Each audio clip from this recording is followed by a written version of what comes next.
The one thing that actually changed my life forever, that in since I've been part of the United Nations, was Heather. Actually, she was the one who changed, how I viewed this country, really, because she took me on my first road trip. Well, I guess my little road trip with Shai was kind of life changing because I realized how really fucking uptight I am about certain little shit. I mean, that just seems to roll off of Shai. We both started SCAD at the same time, and we both dropped out, and some of us more than once. And the fact that Heather went back to finish school was a real motivating force for me. That I had just gotten out of a bad relationship and bad roommate situation and was pretty much completely alone in Savannah, and I was hating it. And then Shai and I started hanging out again, and we hadn't been much for a while, but for that period of time, she was my only friend, and we both needed each other during that time. But she really helped me out. Arjun, what are you getting into? What's he doing? I don't know. There's a bag of something over here. Ground beef, and he's helping himself to it. Oh shit! Do we leave it out? Yeah.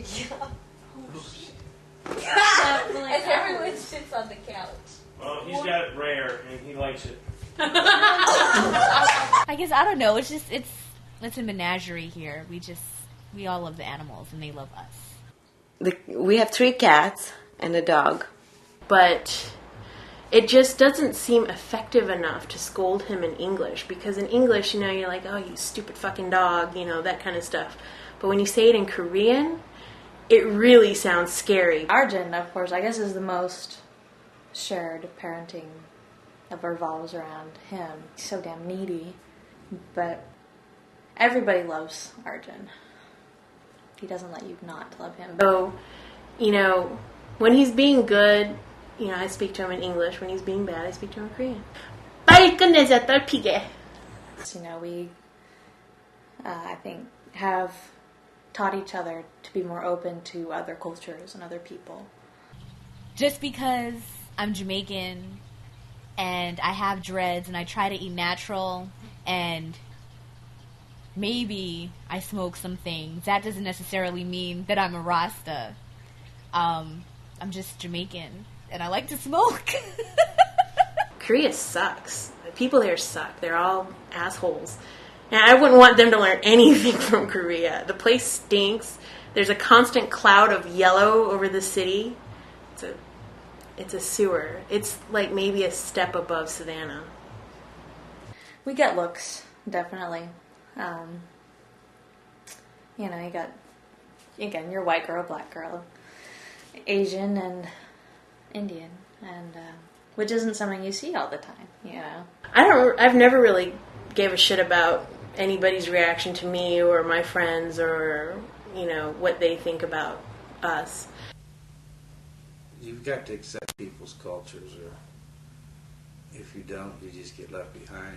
My personality type doesn't work well with others. Like, Jess is so soft-spoken and quiet and sweet, and Kim's just in her own world, and Shai's really outgoing, and I guess I try to, emulate them a little bit. Like, I try to have some of Jess's patience and, being nice, and try to have some of Shai's, outgoing personality, and I don't know what I want from Kim. I want her tits. I think the fact that, if I'm capable of, making friends with anyone, no matter what, where they're from, what problems they're living, whether they feel the same way and think the same way as I do, it doesn't matter.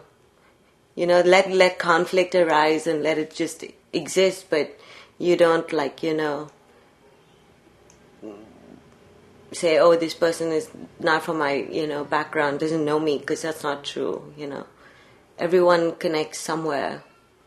Regardless of where you go, what culture you explore or investigate, there will always be people that are certain ways. You know, you'll find your bitchy old ladies and your, you know, crazy teenage kids no matter where you go, and your introverts and extroverts and all of that. And that, you know, I guess that race doesn't have anything to do with it. You know, that culturally people are different. But, you know, people are people.